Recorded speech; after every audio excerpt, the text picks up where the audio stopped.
यह भारत का वो कुंड है जहां भगवान परशुराम ने अपनी मां की हत्या करने के बाद अपने हाथ से चिपकी हुई कुल्हाड़ी से मुक्ति पाई थी।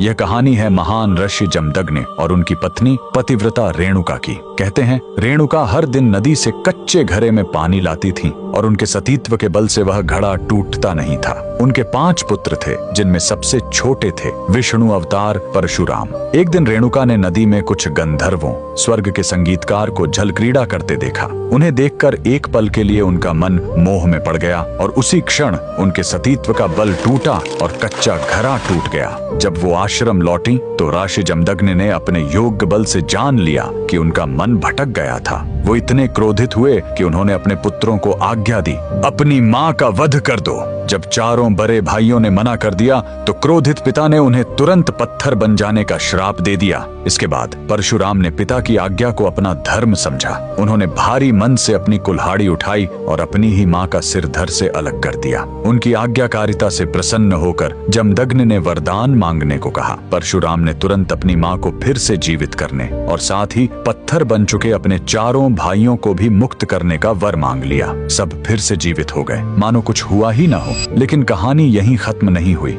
मातृ हत्या का पाप उस कुल्हाड़ी पर एक दाग की तरह चिपक गया और वो उनके हाथ से अलग ही नहीं हो रही थी। उस पाप से मुक्ति पाने के लिए वह दर दर भटकते रहे, लेकिन कोई भी तीर्थ उस कुल्हाड़ी को छुड़ा नहीं सका। अंत में वह पहुंचे पूर्वी हिमालय की लोहित नदी के किनारे और जैसे ही उन्होंने इस कुंड के जल को छुआ, चमत्कार हुआ। कुल्हाड़ी अपने आप उनके हाथ से छूट गई। यही पवित्र स्थान आज अरुणाचल प्रदेश में परशुराम कुंड के नाम से जाना जाता है। आज भी हर साल मकर संक्रांति पर हजारों श्रद्धालु यहाँ इस विश्वास के साथ डुबकी लगाने आते हैं कि यह कुंड उनके सारे पापों को धो डालता है, ठीक वैसे ही जैसे इसने स्वयं भगवान परशुराम को पाप मुक्त किया था। भगवान